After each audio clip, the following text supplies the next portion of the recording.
Finally Bharat announce করেই দিল south আফ্রিকার বিপক্ষে 3 ওডিআই ম্যাচ খেলার জন্য তাদের স্কোয়াড। কয়েক গিলওয়ালারা এবার একটু এসো সাইডে।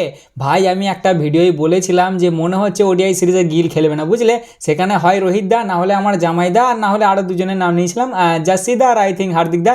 এদের মধ্যে কেউ ক্যাপ্টেন হবে। ভাই রে ভাই, গিল সমাজ যা গালটা আমায় দিলে। হ্যাঁ, তুমি ওর সবসময় খারাপ চাও, তুমি ভালো চাও না। ও ইনজার্ড হয়েছে, তুমি চাও না ভালো হোক। নে হয়ে গেল কেল্লা পাতে, দেখলে তো। আরে ভাই, টি-20 সিরিজেও মিস করতে পারে, ওকে সেরকমই লেগেছে ঘাড়ে, বুঝলে তো। আমি চাই না মিস করুক, বাট আশা করি যেন তাড়াতাড়ি ফিট হয়ে যায়। আমাদের সরপঞ্চ সাহেবও মিস করে গেছে, কিন্তু ভাই আমার জামাইদা হয়ে গেছে এই দলের ক্যাপ্টেন। ভাই ভেবেছিলাম হয়তো রোহিত দাকে করবে, কিন্তু রোহিতদার দিকে আর যায়নি ভাই, আমার জামাইদাকে ক্যাপ্টেন করে দিয়েছে, যেটা এক্সপেক্টেড ছিল। আর তাছাড়াও নানা রকম দলে চেঞ্জ হয়েছে ভাই, 7টা চেঞ্জ হয়েছে। অনেক ছেলে চান্স পেয়েছে, অনেকজন দল থেকে বেরিয়ে গেছে, মানে প্রচুর আপডেট আছে তোমাদেরকে দেওয়ার জন্য। এইবার তোমরা বলবে দাদা কয় টেস্ট ম্যাচের খবর নেই, তুমি ডাইরেক্ট টিম নিয়ে চলে এলে। আর ভাই কি আর বলবো রে ভাই, আমার ইন্টারনেট জ্বালিয়ে মেরে দিচ্ছে, আমি শান্তিতে দেখতে পাচ্ছি না ভাই। আমার কেমন হচ্ছে ভেতরে, এই ইন্টারনেট বালাদেরকে মনে হচ্ছে না যে চিবিয়ে দিই, কিন্তু কিছু করার নাই ভাই। আশা করি কাল অবধি ঠিক হয়ে যাবে, তারপর আমি তো আপডেট দেবোই ভাই। বলো ক্রিকেট আপডেট ছাড়া খাইল থাকতে পারে, কিন্তু কিছু করার নাই ভাই, ইন্টারনেট থামিয়ে দিচ্ছে। যাই হোক, আর ভাট বকবো না, চলো দেখে নেওয়া যাক ভারত কাদেরকে সিলেক্ট করলো এবং কারা কারা যাচ্ছে সাউথ আফ্রিকার বিপক্ষে ওডিআই ম্যাচ খেলার জন্য। তা সবার প্রথমে স্কোয়াডটা নিয়ে একবার কথা বলে নিই, হ্যাঁ, তারপর আসছি যে কি চেঞ্জ হয়েছে না হয়েছে। তা ভাই স্কোয়াডে ব্যাটার নিয়ে যাচ্ছে বর্তমানে 5 জন ভারত, যার মধ্যে একজন হচ্ছে আমাদের রোহিত দা, 2 নম্বর হচ্ছে জয়সওয়াল এবারে চান্স পেয়েছে, 3 নম্বর হচ্ছে বিরাট কোহলি। জয়সওয়াল তো প্রত্যেকবারই চান্স পায় ভাই, ও প্লেইং 11-এ চান্স পেতো না, এইবারে আশা করছি পাওয়া যাবে। আচ্ছা, 3 নম্বর হচ্ছে আমাদের বিরাট দা অবভিয়াসলি, 4 নম্বর হচ্ছে তিলক বর্মা, এই দলে জায়গা পেয়েছে, এবং 5 নম্বর হচ্ছে ঋতুরাজ গায়কোয়াড়। সিএসকে বলারা ঠিকই শুনছো তোমরা, তোমাদের ঋতুরাজ গায়কোয়াড় এবারে চান্স পেয়েছে। আচ্ছা, উইকেট কিপার ব্যাটার নিয়ে যাচ্ছে 3টে, তার মধ্যে 1 নম্বর হচ্ছে আমার জামাইদা, যে এইবারে ক্যাপ্টেন। আচ্ছা, 2 নম্বর হচ্ছে আমাদের ঋষুদা, এবং 3 নম্বর হচ্ছে ডিজে অর্থাৎ ধ্রুব জুরেল। আচ্ছা, অলরাউন্ডারও নিয়ে যাচ্ছে ভারত 3টে, যার মধ্যে 1 নম্বর হচ্ছে ওয়াশিংটন সুন্দর, 2 নম্বর হচ্ছে রবীন্দ্র জাডেজা, জেড্ডু ইজ ব্যাক। ভাই খালি স্বামীকে এরা ব্যাক করাচ্ছে না কেন কি জানি। যাই হোক, জেড্ডু দা ব্যাক হয়ে গেছে ওডিআই টিমে। আর 3 নম্বর হচ্ছে নীতিশ কুমার রেড্ডি।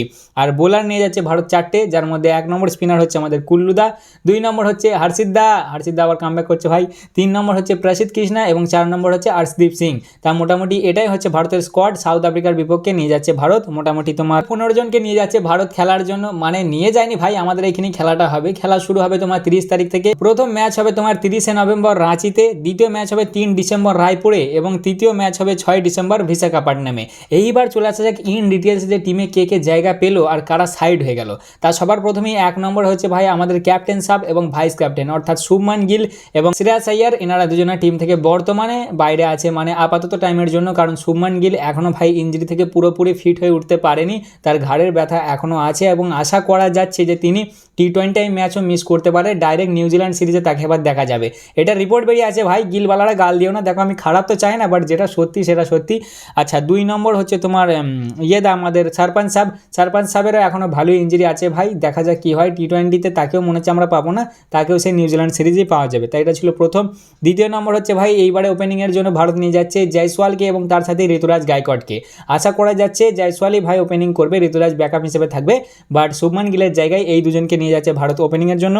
3 নম্বর হচ্ছে ভাই 4 নম্বর জায়গায় অর্থাৎ সরপঞ্চ সাহেবের জায়গায় ভারত নিয়ে যাচ্ছে তিলক ভার্মাকে এবং ঋষভ পান্তকে। যতটা আমার মনে হচ্ছে ভাই তিলক ভার্মাই খেলতে চলেছে 4 নম্বরে অর্থাৎ সরপঞ্চ সাহেবের জায়গায়। ঋষভ দা ব্যাকআপে থাকবে, বাকি একটা প্লেইং 11 তো মোটামুটি ক্রিয়েট করবো, যেমনটা হতে পারে তখন তো দেখি নেবো যে ঋষভ দা জায়গা পাচ্ছে কিনা। 4 নম্বর হচ্ছে ভাই জেড্ডু দা এবারে ঢুকে গেছে টিমে, তার জায়গায় আকসার দা বাইরে হয়ে গেছে। এর আগের সিরিজে আকসার দা ছিল, বাট এই সিরিজে আকসার দা নাই, তার জায়গায় আছে জেড্ডু দা। এটা হলো 4 নম্বর। 5 নম্বর হচ্ছে সঞ্জু স্যামসনের জন্য কোনো জায়গা নাই, এইবারেও সঞ্জু স্যামসন ওডিআই সিরিজে কোনো জায়গা পায়নি। আচ্ছা, 6 নম্বর হচ্ছে বুমরা এবং সিরাজ, দুজনকে রেট দেওয়া হয়েছে।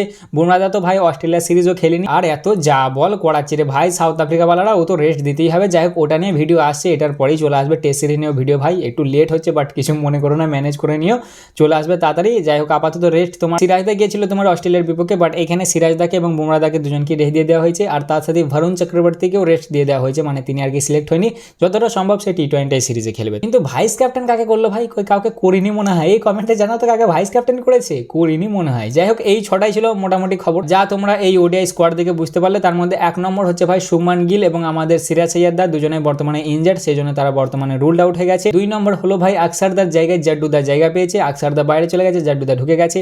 3 নম্বর হচ্ছে বুমরা, বরুণ চক্রবর্তী এবং মোহাম্মদ সিরাজ, তিনজনকে রেস্ট দিয়ে দেওয়া হয়েছে। 4 নম্বর হচ্ছে ভাই জয়সওয়াল এবং তোমার ঋতুরাজ গায়কোয়াড়কে নিয়ে যাওয়া হচ্ছে ওপেনিং এর জন্য। 5 নম্বর হচ্ছে তোমার 4 নম্বরে খেলার জন্য আর কি তোমার নিয়ে যাওয়া হচ্ছে তিলক ভার্মা এবং ঋষভ দাকে। এবং 6 নম্বর হচ্ছে সব থেকে বড় খবর, আমার জামাইদা ক্যাপ্টেন। চলো এবার দেখে নেওয়া যাক যে একটা মোটামুটি প্লেইং 11 কেমন হতে পারে প্রথম ম্যাচের জন্য। তা প্লেইং 11-এ তো অবভিয়াসলি আমার রোহিতদা ওপেনিং করবি, এখানে কোনো ডাউটই নেই। এবার তার সাথে আমার মনে হচ্ছে দুটো অপশন যেহেতু আছে, এক হচ্ছে জয়সওয়াল আর 2 নম্বর হচ্ছে ঋতুরাজ গায়কোয়াড়। আমার পার্সোনালি মনে হচ্ছে জয়সওয়ালকে দিয়ে ওপেনিং করাবে, যতটা আমার মনে হচ্ছে। তাই আমার প্লেইং 11-এ বর্তমানে 1 নম্বর হচ্ছে রোহিতদা এবং তার সাথে ওপেনিংয়ে জয়সুদা। ভাই অনেক অনেক সাপোর্ট করেছে মানুষ জয়সওয়ালকে, যে জয়সওয়ালকে নিয়ে আসো, জয়সওয়ালকে খেলাও, ওকে জায়গা দাও, ওকে মৌকা দাও, ওকে ওপেনিং করাও, ও ভালো করবে, ও গিলের থেকে ভালো করবে। এইবার ফাইনালি দেখা যাবে যে জয়সওয়ালদা কী করতে পারে। জয়সওয়ালদাকে পারফরমেন্স ভালো দিতে হবে, নাহলে কিন্তু প্রেশার পড়ে যাবে। যাই হোক, আপাতত আমার দুটো ওপেনার হচ্ছে রোহিতদার সাথে জয়সুদা। 3 নম্বরে তো বিরাটদা, কোনো ডাউটই নেই এখানে। 4 নম্বরে আমার মনে হচ্ছে যতটা সম্ভব তিলক ভার্মাই খেলবে ভাই, ঋষুদা ব্যাকআপে থাকবে। এবার আমার যতটা মনে হচ্ছে ভাই 4 নম্বরে তিলকদা। 5 নম্বরে আপাতত আমার জামাইদা, আপাতত কি এটা তো ফিক্সড ভাই, 5 নম্বরে আমার জামাইদা। 6 নম্বরে আই থিঙ্ক ওয়াশিংটন সুন্দর। 7 নম্বরে তোমার জাড্ডুদা, এখানেও কোনো ডাউট নেই। 8 নম্বরে হচ্ছে হর্ষিত রানা, মোটামুটি 8 নম্বর অব্দি ব্যাটিং লাইন আপ হয়ে গেল। 9 নম্বরে কুল্লুদা, 10 নম্বরে আর্শদীপ সিং এবং 11 নম্বরে প্রসিদ্ধ কৃষ্ণা।